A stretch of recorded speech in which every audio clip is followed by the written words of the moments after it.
So everyone welcome back to another video. তো আজকে কথা বলা একটা লেটেস্ট আপডেটস নিয়ে। তো মূলত আপডেটটা হচ্ছে জিদ্দাকে নিয়ে। তো জিদ্দাকে নিয়ে পরস্পর ডে বাই ডে আপডেট উঠে আসছে, সেটা দেখে খুব ভালো লাগছে। তো মূলত জিদ্দার যে আপডেটটা উঠে এসেছে সেটা হচ্ছে লায়নকে নিয়ে।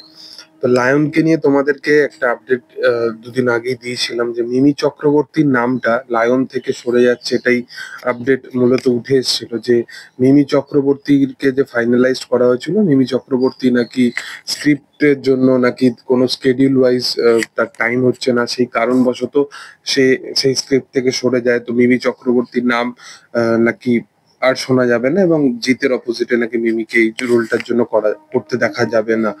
তো এখন আবার আপডেট উঠে এসেছে যে মিমি চক্রবর্তীকেই কিন্তু ফাইনালাইজ করা হয়েছে এই সিনেমাটার জন্য, এবং সবকিছু ঠিকঠাক থাকলে মিমি চক্রবর্তী এই সিনেমাটাতে পুরোপুরি থাকবে অ্যাজ অভিনেত্রী হিসাবে, এবং জিতের অপোজিটে আমরা মিমি চক্রবর্তীকেই এই সিনেমাটায় দেখতে পাবো। এছাড়া এই সিনেমাতে বাংলাদেশের আরেকজন অভিনেত্রী থাকতে চলেছে। বাংলাদেশের আরেকজন অভিনেত্রী থাকতে চলেছে, যে একটা কম বয়সী একজন রোলের চরিত্রে তাকে আমরা দেখতে পাবো। সেটা এখন কে সেই বিষয়ে এখনো জানা যায়নি। আপাতত আহ মিমি চক্রবর্তীর নামটাই উঠে আসছে লায়নের জিদ্দার অপোজিটে।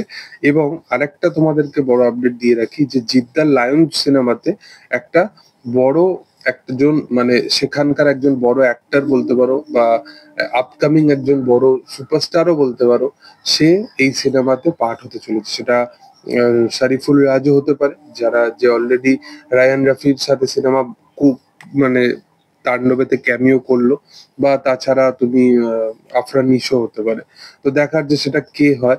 তবে দুজনই ভালো অ্যাক্টর, এবং দুজনই যদি জিদ্দার এই সিনেমাতে থাকে অ্যাজ অ্যান অ্যাক্টর হিসাবে বা ভিলেন হিসাবে, তাহলে ব্যাপক কিছু হবে। এবং যদি এটা ইউনিভার্সের পার্ট হয়, যদি এটা তাণ্ডব ইউনিভার্স বা ইউনিভার্সের পার্ট হয় বা তুফান ইউনিভার্সের পার্ট হয়, সেখানে এই ক্যারেক্টার গুলো যদি থাকে, অলরেডি তো তাণ্ডবেরা থাকবে দেখিয়ে দিয়েছে, মানে ইউনিভার্সটায়।